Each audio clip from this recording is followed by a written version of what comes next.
All right, folks, let's go ahead and get right into it. For Swamp Stomp, our left hand 5 is going to be on the lowest G on the piano. And so we're thinking C, B, A, G. That's going to be where my left hand 5 is. And your right hand 1 is going to be on B flat right below middle C. Now, we've played several tunes with the thumb on a black key. It's not a big deal. We're just going to move our hand into the piano a little bit more to make up for that distance. Now, this song is a super greasy, dirty southern Louisiana blues. And I say those words, it's very slow, it's greasy, it's heavy, kind of in your face. And the main figure of the right hand here is a popular blues lick that I love to do over blues improvised solos. And that's to kind of play 2 or 3 notes at the same time while playing this constant F, or, if I'm in another key, then that top note will stay the same. And it's a very kind of southern, greasy, sort of bluesy sound, and I just love it. And so that was kind of the inspiration for Swamp Stomp.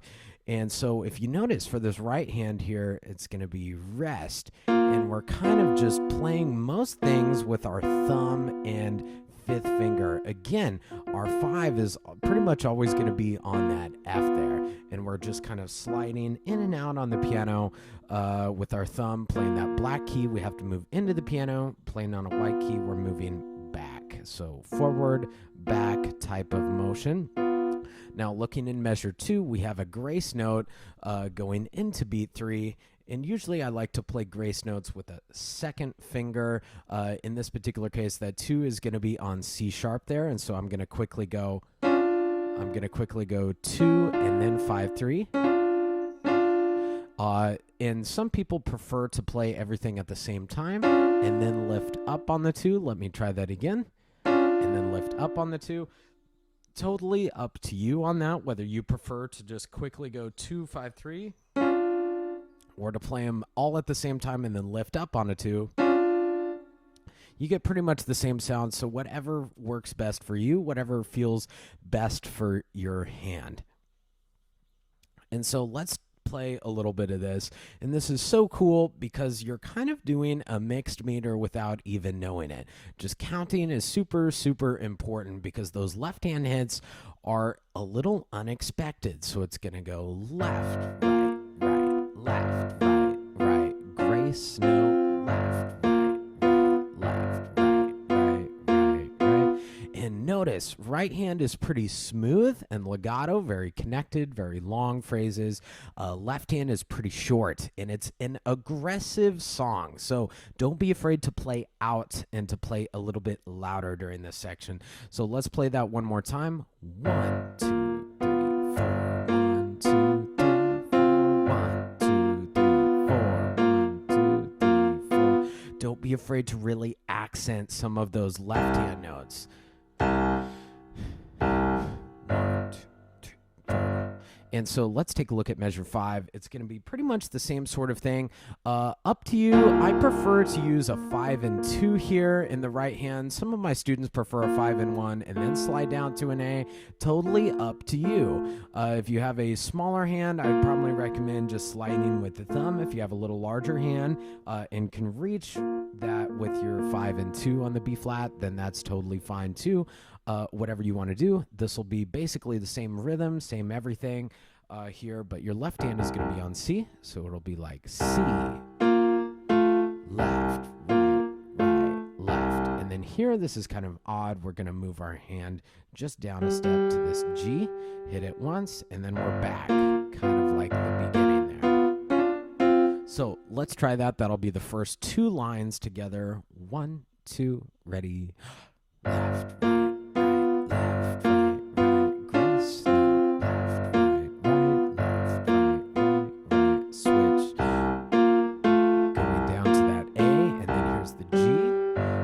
Just like the beginning here.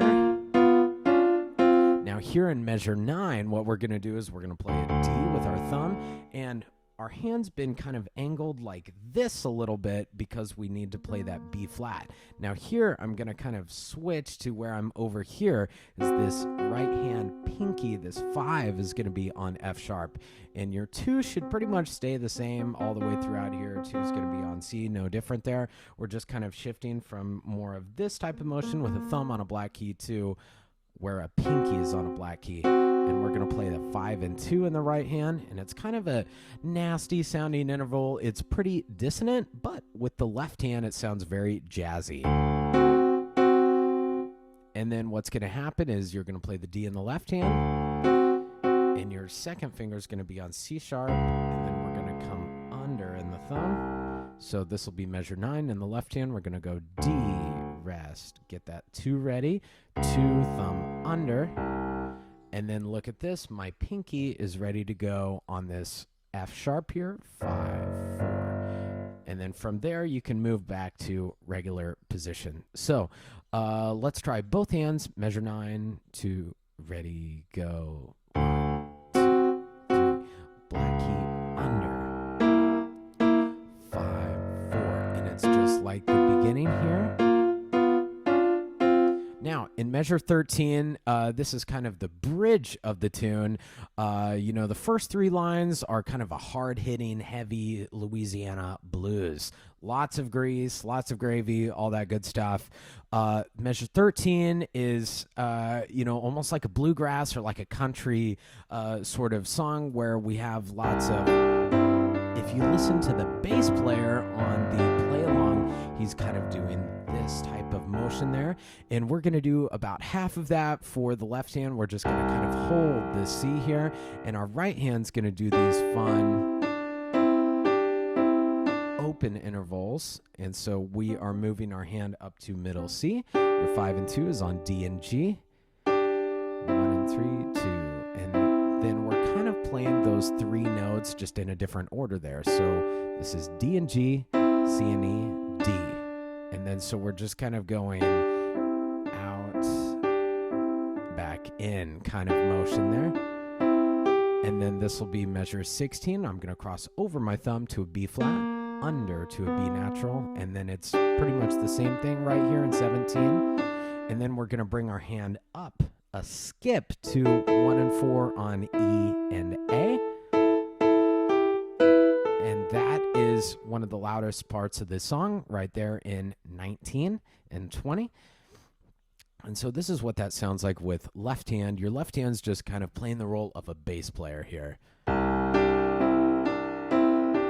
Very country and western type of sound. Move right hand up here and make this loud, short left hand. And then right hand is going to go up an octave, and it's going to be just like the beginning. Same notes, same rhythm, same everything, but right hand is up an octave. Left, right, right, left, right, right. Same thing as measure 5 here. Even go down to the G. This is all the same. 29 is the exact same thing as measure 9. And again, we're going to kind of twist our hand a little bit to where that 5th finger is on that F sharp, just like measure 9. Now, I want to talk about this section. This will be measure 31 here. We have a time signature change. And so up to this point, we've been in 4/4. So we're counting 1, 2, 3, 4, 1, 2, 3, 4, 1, 2, 3, 4. Now here we switch to 3. So we're counting to 3 in every measure. And so it's going to be 1, 2, 3, 1, 2, 3, 1, 2, 3. And last note is on beat 1. And so that time shift can be a little tough for students. I'd recommend maybe even writing in the counting there. It's all in quarter notes, or even trying drumming on the lid of your piano or on your lap. And so let's try that together. That'll be drumming on the piano lid from 31 to the end of the song. Remember, we're counting to 3 now, not 4. 1, ready, drum. 1, 2, 3, 1, 2, 3, 1, 2, 3, 1. Now, let's go ahead and try to play that. That'll be 31 playing to the end of the song. And remember, this is going to be in 3. 1, ready, play. 2, 3, 1, 2, 3. Get louder here and loud. Good. All right. That will probably wrap it up for Swamp Stomp. I'll catch you next time. Thank you so much for joining us.